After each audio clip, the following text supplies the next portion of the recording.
আজকে 8 বছর পরে আমার বড় ভাই বাংলাদেশে গেছে, একবারে গেছে মালয়েশিয়া থেকে। আমি সৌদি আরব আছি 6 বছর প্লাস, আমিও দেশে যাবো। আমার বড় ভাই বলতেছে কি যে আমি দেশে আসছি, আমি তোর লইগে ওয়েট করবো, তুই আসলে দুই ভাই একসাথে বিয়ে করবো। আমি বলতেছি যে কেন, আমি দেশে আমু না, আর আমি যদি দেশে আসি আমি এখন বিয়ে শাদী করবো না। এখন আপনারা বলেন, আমার কি এখন দেশে যায় আমার বড় ভাইয়ের সাথে বিয়ে করাটা ঠিক হইব? ঠিক আছে, বয়স হয়েছে মোটামুটি, কিন্তু বড় ভাই তো বড় ভাই, সে দুনিয়াতে আগে আইছে, সে আগে বিয়ে করব।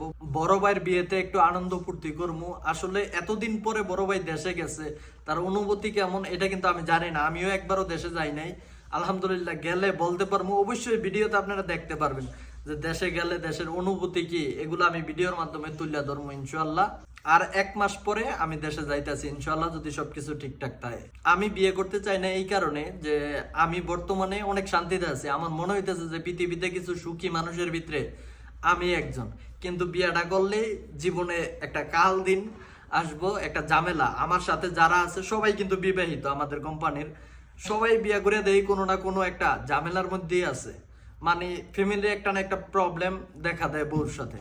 তা আমি চাই না যে আমার জীবন কারো আয়ত্তে চলুক, আমি চাই যে আমার জীবন আমার মতো করেই চলুক, আমি নিজে যেভাবে চালাইতে চাই। আমি বর্তমানে কিন্তু এটা বাড়তেছি, আমার কাছে কেউ জিজ্ঞানের মতো নাই আমি বেতন পাই কি করছি, কিভাবে চলি, কিভাবে কি করব না করব। কিন্তু আমার মনে হইতেছে যে পরবর্তীতে যদি সহধর্মিণী মনের মতো হয় তাইলে তো ঠিক আছে আলহামদুলিল্লাহ, আর যদি মনের মতো না হয়, যদি একটু উল্টাপাল্টা হয়ে যায়, তখন এটা কিন্তু বিদেশ থেকে এটা অনেক বড় একটা টেনশন। তো আপনারা সবাই জানাইবেন যে এখন কি আমার বিয়ে করাটা উচিত হইব কি উচিত হইব না।